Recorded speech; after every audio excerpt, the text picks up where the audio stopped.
Welcome to the Office of Special Needs EFMP podcast.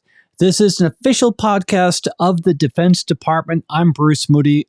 Glad to have you with us. The Defense Department recently published a new policy that ensures support provided to families with special needs is consistent from service to service. We'll break that down in this episode. There's a lot going on here. So we brought in a colleague to help us through this. This is actually somebody who helped write this new policy. Jen Wong is with the department's Office of Special Needs. Jen, it's great to have you with the podcast. Thanks for having me, Bruce. Yes. So let's get right into it because there is indeed a lot going on here, but let's kind of look back. Give us a brief history. What is the background of the Exceptional Family Member Program? Sure, no problem, Bruce. I can give a quick rundown of what's EFMP and how we got to where we are today. EFMP is the Defense Department program that supports military families with special medical or educational needs. And EFMP actually began primarily as an assignments program back in the day. The program's main function was to determine if specialty medical care was going to be available for active duty family members at a gaining installation so the military could effectively move its service members where the mission needed them while also taking into consideration the needs of the family. And we call this assignment coordination. So you can imagine that naturally, the next step was to ensure that, along with assignment coordination, families were receiving the necessary family support. So that led to the 2010 National Defense Authorization Act, or the 2010 NDAA, and that required a policy and oversight office be stood up, and that's the Office of Special Needs, that's OSN where I work, and for family support services to be offered to meet families' unique needs.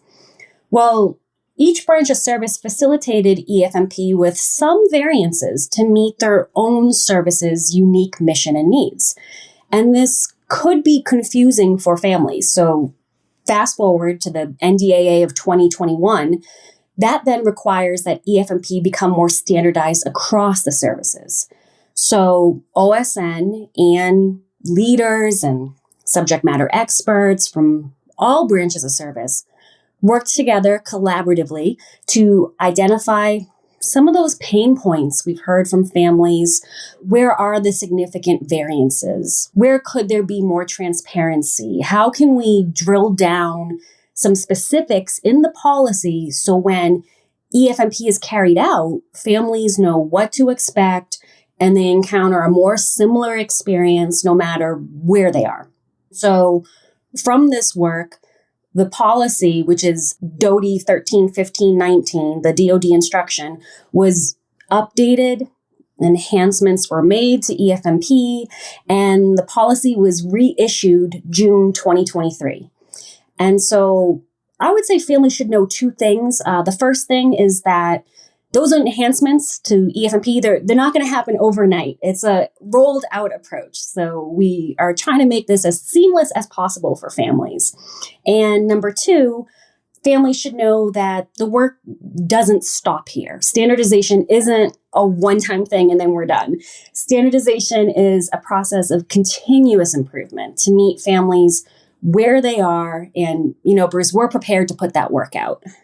So one of the things that we're going to revisit is the way it will feel to military families, this gradual change versus waking up and finding that a new policy has changed everything. It is a very gradual approach, as you mentioned. But the areas of changes, I kind of want to tick through the general categories of changes with you. And let's start with identification and enrollment. Talk to us about those two issues and what this new policy brings to it. Sure, Bruce. I can give a quick highlight of some of the changes and enhancements. And I'll actually take it a step further. I'll talk about enrollment and disenrollment hand in hand. So enrollment into EFMP or disenrollment from the program, for those two areas, it was more about standardizing the processes. So both the enrollment and the disenrollment process are transparently laid out in visual process maps in the policy, in the DOTI 131519, which I personally love. It's great to see that visual graphic to see where the process takes you through enrollment or disenrollment. And what this means for families is that these standard processes should result in a more consistent and streamlined experience for families who are enrolling or disenrolling from EFMP. Okay, so let's move on to another thing, and this is really important for a lot of people. CONUS assignment coordination, and for those who don't know, CONUS it just simply means the continental United States. So get into assignment coordination, if you would. Sure. And with CONUS assignment coordination, same thing. There's also a visual process map in the policy, and it will show the standard process across the services for that assignment coordination. And this is going to allow for greater visibility for families into the process. They'll see what the process is comprised of. They'll see the reason for possible travel non-recommendations, and whether the PCS is recommended or not recommended. There is also a standard option to request a review. Got it. Okay. And how about family support? Yes, so family support was enhanced by clarifying the language. So families know what to expect from family support and know that they'll be connected to an EFMP family support provider to assist their family with their concerns, goals, or even a warm handoff to a gaining installation during a PCS. And finally, can you get into respite care? EFMP Respite Care is now a standardized program across the services. And so there's been updates to how respite care eligibility is determined for each family, and also a standard number of allotted hours across the services. All right. So those are the changes. That's what the policy is bringing. But how do these changes improve the experience for families who are enrolled in the Exceptional Family Member Program? So what we hope is that these enhancements to the program contribute towards families having a more positive experience with EFMP through transparency, communication, and a more standard user experience overall. Transparency built into the policy and built into the program means that families will know how things work and what they can expect from the program. And that communication is built in at various touch points in EFMP. So whether it's EFMP family support, reaching out after families enrolled in the program, or whether it's communication about a decision for assignments, there's various touch points of communication built in. And on that, communication is also a two-way street. So it's not just EFMP reaching out to the service member to notify them of something. It's also situations like their service member having that conversation about a PCS decision and requesting that second review so they can advocate for their family's needs. Or it's a family reaching out to their EFMP family support provider to discuss their family needs or goals, or maybe participate in a family needs assessment. So really, we just want to ensure that families know what to expect. They have open channels of communication. They're connected with their family support providers, and they're equipped to advocate for their family, whether it's during a PCS, requesting respite care, or whatever the family needs at the time. Now, this, just to get into this a little bit more, this is a big change. This is really quite new for people. And to be honest, this was a pain point that was addressed where families felt like EFMP was talking to them, not really listening. So what was the situation before and where are we now?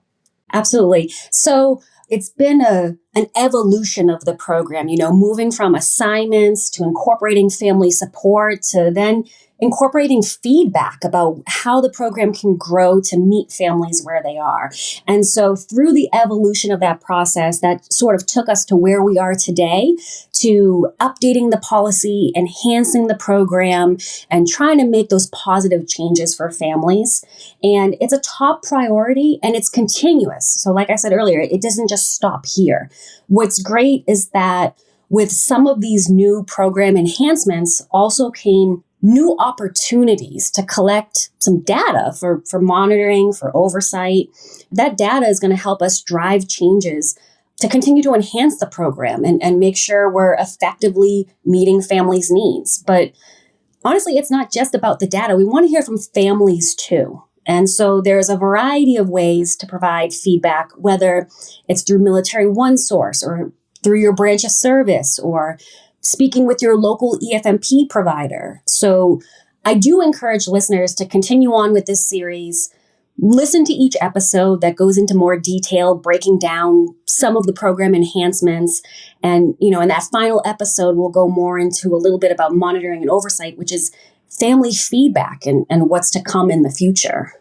And talk a little bit about that, what is on the horizon and how it is that you'll be bringing all this monitoring and feedback into the next iteration of support to military families. So we want to keep transparency and communication at the forefront of our minds as we're looking at this incremental rolled out approach to enhancing the program. And while we're enacting some of these current enhancements, we're already forward thinking for the next enhancements. We're already thinking about, okay, how can we listen to families? How can we find out how this is affecting families? And how can we do that continuous improvement to the program moving forward? So it's really cyclical, and it's really us listening to families. Where can listeners find additional information or support about the Exceptional Family Member Program?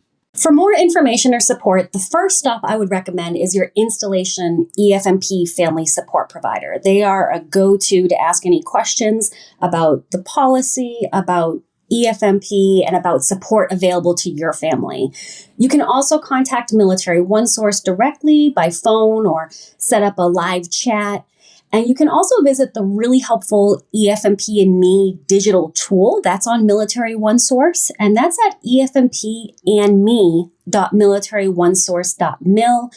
And as I mentioned earlier, Bruce, I would encourage listeners to tune back in to listen to the other episodes in the Office of Special Needs EFMP podcast series. And that's on MilitaryOneSource or on your favorite streaming app. Well, Jen Wong, thank you so much for joining us today, and we'll be back to continue this conversation. Absolutely. Thanks so much, Bruce. And thank you. And you are listening to the Office of Special Needs EFMP podcast. I'm Bruce Moody. Thank you so much for listening. We look forward to your feedback.